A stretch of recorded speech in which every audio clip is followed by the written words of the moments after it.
Hello! Welcome back to my channel. இன்னைக்கு இந்த வீடியோவில் என்ன பார்க்க போகிறோம் அப்படின்னா, த மர்டர்ஸ் இன் த ரியூ மார்க்ஸ் அப்படிங்கிற ஒரு டிடெக்டிவ் ஷார்ட் ஸ்டோரியோட சம்மரி தான் பார்க்க போகிறோம். இதோட ஆத்தர் யார் அப்படின்னா எட்கர் ஆலன் போ. இவர் ஒரு American writer, poet, editor and இவர் ஒரு லிட்ரரி கிரிட்டிக் கூட. இவரோட ஸ்டோரிஸ் அண்ட் நாவல்ஸ் எல்லாமே எதை பேஸ் பண்ணி இருக்கும் அப்படின்னா மேக்ஸிமம் மிஸ்ட்ரி அண்ட் வந்துட்டு அந்த நாவல் ஆர் ஸ்டோரியை நம்ம ரீட் பண்ணும்போது it gives us some dreadful effects. ரொம்ப பயங்கரமாக இருக்கும். அதை ரீட் பண்ணுறதுக்கு நமக்கு ரொம்ப ஆர்வமாக இருக்கும். அண்ட் இவர் தான் டிடெக்டிவ் ஃபிக்ஷன் அப்படிங்கிற ஜானரை வந்து லிட்ரேச்சருக்கு இன்ட்ரடியூஸ் பண்ணவர். த மர்டர்ஸ் இன் த ரியூ மார்க்ஸ் அப்படிங்கிற இந்த ஷார்ட் ஸ்டோரி ஃபர்ஸ்ட்டு கிரஹாம்ஸ் மேகசினில் 1841 பப்ளிஷ் ஆயிருக்கு. இதை தான் ஃபர்ஸ்ட் மாடர்ன் டிடெக்டிவ் ஸ்டோரி அப்படின்னு கன்சிடர் பண்ணுறாங்க. எட்கர் ஆலன் போ வந்து இந்த ஸ்டோரியை டேல்ஸ் ஆஃப் ரேசியோசினேஷன் அப்படின்னு வந்து சொல்கிறாரு. இந்த ஸ்டோரியோடைய மெயின் கேரக்டர் யார் அப்படின்னு பார்த்தீங்கன்னா அகஸ்டி டியூபின். இது வந்து எட்கருடைய ஒரு ஃபிக்ஷனல் கேரக்டர். டியூபின் அப்படிங்கிற இந்த கேரக்டருக்கு த மர்டர்ஸ் இன் த ரியூ மார்க்ஸ் தான் டெபியூ ஸ்டோரி.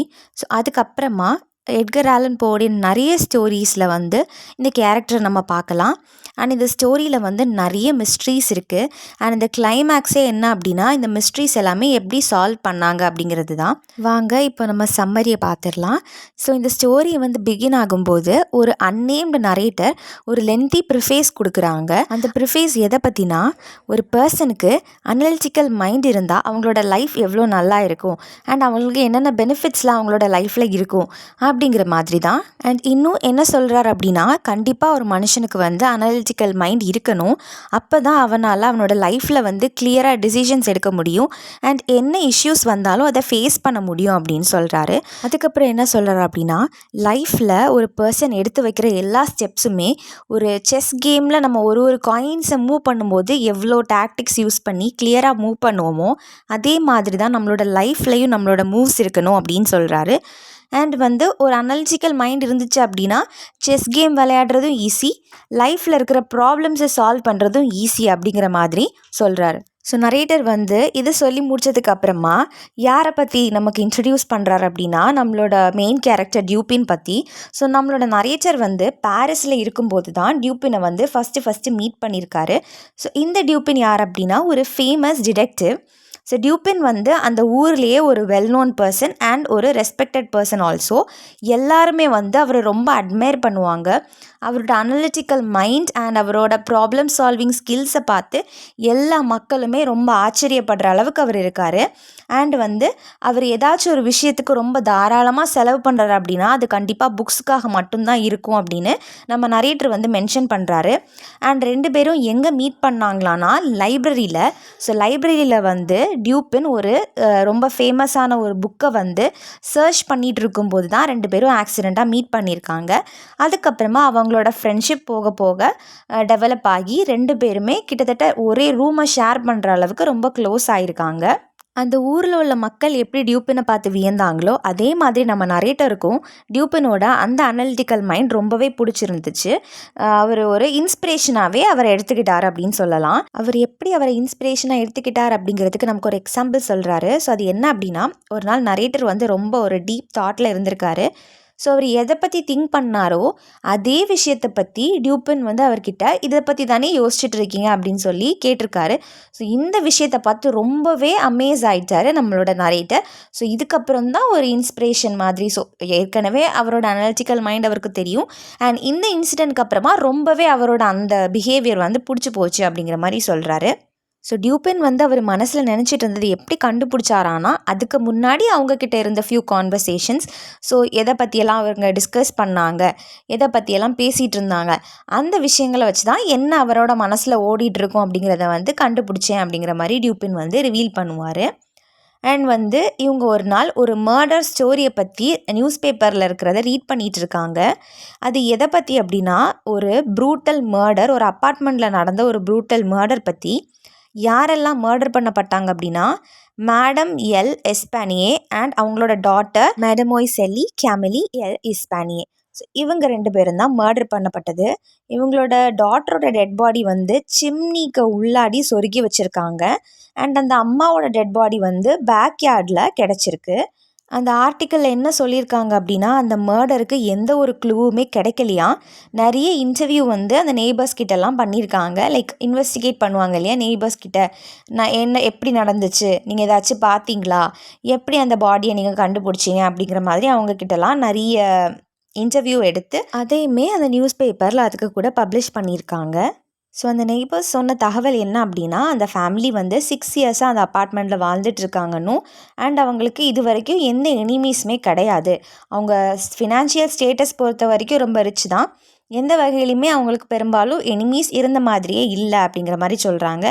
அண்ட் வந்து இந்த மர்டர் எங்கே நடந்திருக்கு அப்படின்னா ரியூ மார்க்ஸில். ஸோ இது வந்து நம்ம ரைட்டர் க்ரியேட் பண்ண ஒரு ஃபிக்ஷனல் டவுன் இன் பாரிஸ். கண்டினியூஸாக அந்த ஆர்டிக்கிளில் இருக்கிற எல்லாத்தையுமே ரீட் பண்ணிகிட்டே இருக்காங்க. அப்போ இன்னும் என்ன விஷயங்கள் அவங்களுக்கு தெரிய வருது அப்படின்னா, அந்த அம்மாவுடைய போன்ஸ் எல்லாமே ரொம்ப சிவியராக பிரேக் ஆகிருக்கு. அண்ட் அவங்களோட த்ராட் பக்கத்தில் ஒரு கட் இருந்ததாகவும் சொல்கிறாங்க. அண்ட் அந்த டாட்டரோட பாடி வந்து சிம்னியில் அப்சைட் டவுன் சொருகி இருக்கிற மாதிரியும் அதில் போட்டிருக்காங்க.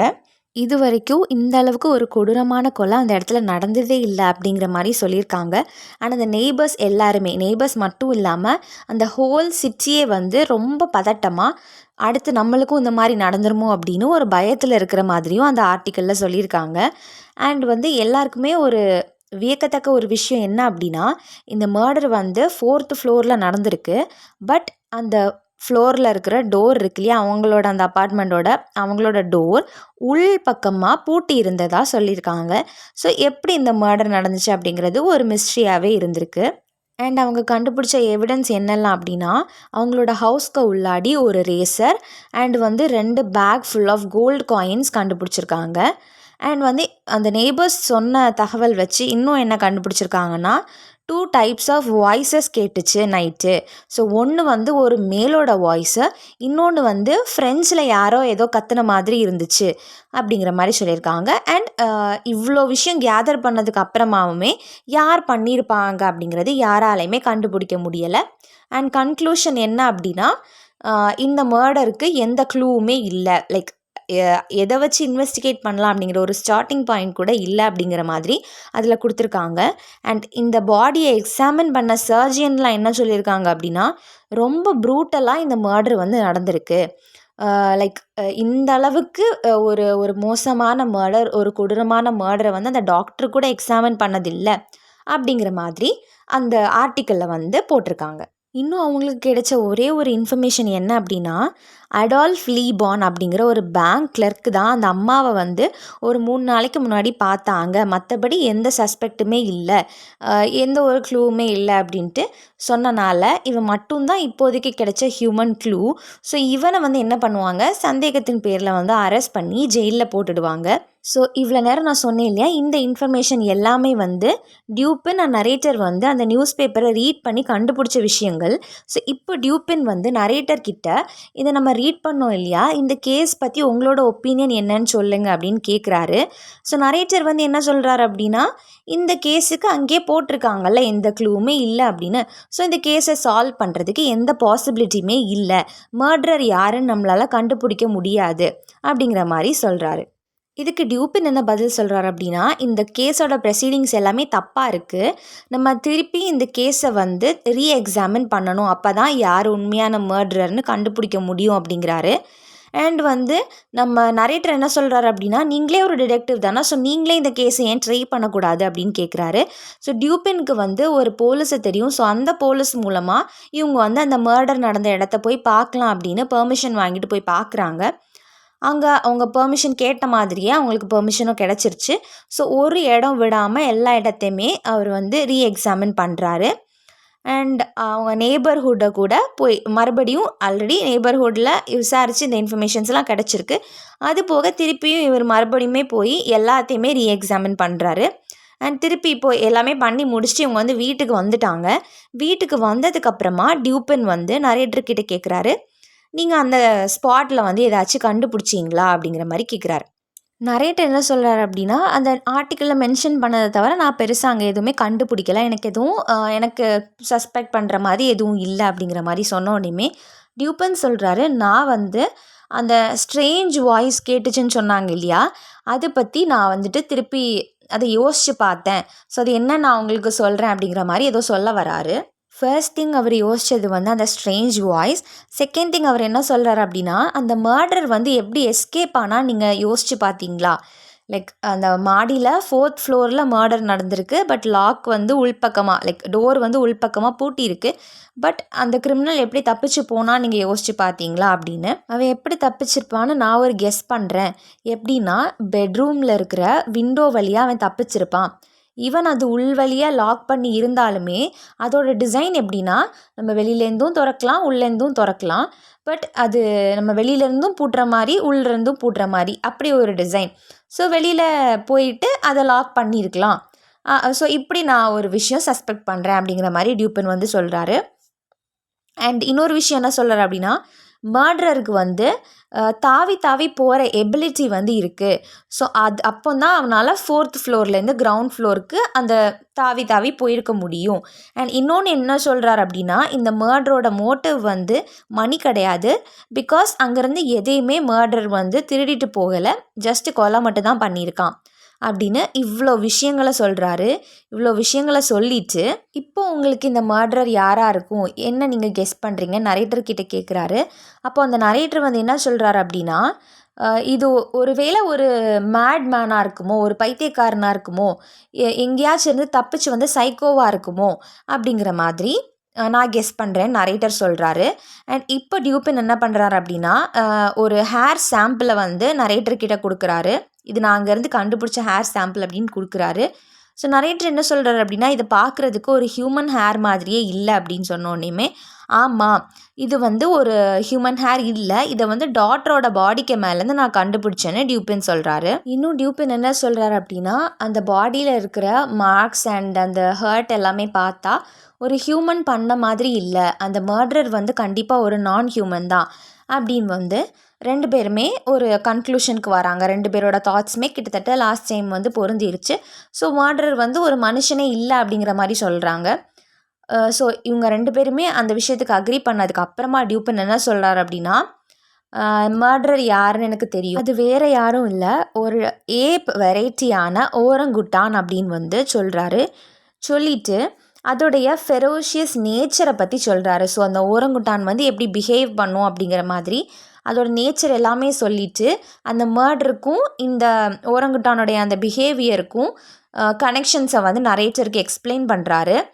அண்ட் வந்து அந்த டாக்டர் மேலே இந்த ஃபிங்கர் பிரிண்ட்ஸை எக்ஸாமின் பண்ணும்போது ஓரங்குட்டான் கூட தான் அது மேட்ச் ஆச்சு.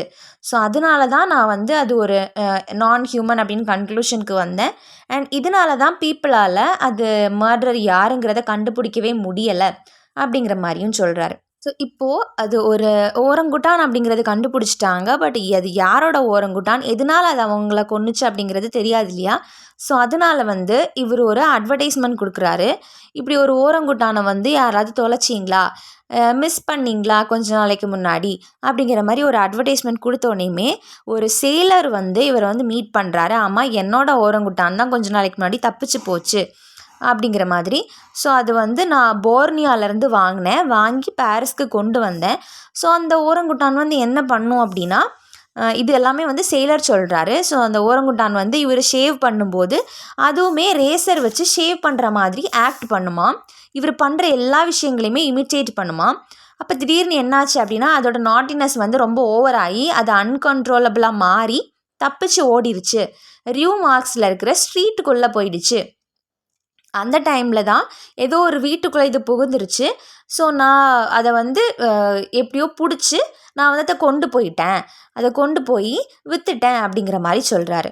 ஸோ இது வந்து தப்பிச்சு போன அந்த டைமில் தான் இந்த லேடியோட ஹவுஸ்குள்ளே என்ட்ரு ஆகிருக்கணும், அந்த டைமில் தான் இந்த கொலையை பண்ணியிருக்கணும் அப்படிங்கிற மாதிரி டியூபன் வந்து கெஸ் பண்ணுறாரு. அண்ட் அவர் என்ன கன்க்ளூட் பண்ணுறாரு அப்படின்னா, 2 டிஃப்ரெண்ட் வாய்ஸஸ் வந்து நெய்பர்ஸ் கேட்டாங்கல்ல.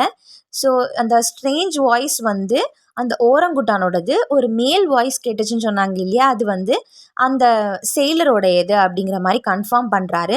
ஸோ அந்த ஓரங்குட்டான் என்ன பண்ணியிருக்கு, அந்த வீட்டுக்குள்ளே புகுந்திருக்கு. ஸோ இந்த ஓனர், அதாவது அந்த செயலர் வந்து இதை விரட்டிட்டு வரும்போது அது பயந்து என்னத்தெல்லாம் உடைக்க முடியுமோ அப்படி உடச்சி போடும்போது தான் இவங்க 2 பேர்த்தையுமே வந்து சும்மா அட்டாக் பண்ணியிருக்கோம். அதோட ஃபெரோஷியஸ் நேச்சர் தெரியும் இல்லையா, அப்படி அட்டாக் பண்ணும்போது தான் அவங்க 2 பேருமே இறந்துருப்பாங்க. அந்த ஓனர் வந்து அந்த பாடியை கண்டுபிடிச்சிடக்கூடாது, அது பண்ண தப்பை மறைக்கிறதுக்கு வேண்டி தான் சிம்னிக்குள்ளே சொருகியும் பேக் யார்டில் தூக்கியும் அது போட்டிருக்கும் அப்படிங்கிற மாதிரி டியூபன் கன்க்ளூட் பண்ணுறாரு.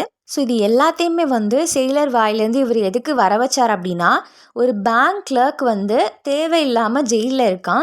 ஸோ அவனை வந்து வெளியே கொண்டு வரணும் அப்படின்னா அதுக்கு எல்லாத்துக்குமே ப்ரூஃப் வேணும். அதனால தான் அவர் அட்வர்டைஸ்மெண்ட் கொடுத்து அந்த செயிலரை வர வச்சு இந்த உண்மையெல்லாம் ஒத்துக்க வச்சுருக்காரு. ஸோ இந்த உண்மையெல்லாம் போலீஸ்க்கு தெரிஞ்சதுக்கு அப்புறமா அந்த பேங்க் கிளர்க்கை வந்து ரிலீஸ் பண்ணுறாங்க. எல்லா மிஸ்ட்ரி இப்போ சால்வ் ஆகிடுச்சு. ஸோ இப்படி தான் அந்த ஸ்டோரி வந்து எண்ட் ஆகுது. ஸோ இப்போ நீங்கள் டியூப்பினோடைய அந்த அனலிட்டிக்கல் மைண்ட் வந்து உங்களுக்கு புரிஞ்சிருக்கும்னு நினைக்கிறேன். ஸோ எல்லா க்ளூஸையுமே எப்படி அவர் ஒன்றொன்னா ஆர்கனைஸ் பண்ணி எப்படி இந்த விஷயத்தை கண்டுபிடிச்சி நமக்கு ரிவீல் பண்ணுறாரு, இதுதான் இந்த ஷார்ட் ஸ்டோரியுடைய மெயின் பாயிண்ட். ஸோ கண்டிப்பாக உங்களுக்கு இது புரிஞ்சிருக்கும்னு நம்புகிறேன். இந்த வீடியோ பிடிச்சிருந்தா மறக்காமல் லைக் பண்ணுங்கள் அண்ட் என்னோடய சேனலை சப்ஸ்கிரைப் பண்ணி சப்போர்ட் பண்ணுங்கள். உங்களோட ஃப்ரெண்ட்ஸ்க்கு ஷேர் பண்ணுங்கள். தேங்க்யூ. நெக்ஸ்ட் வீடியோவில் பார்க்கலாம்.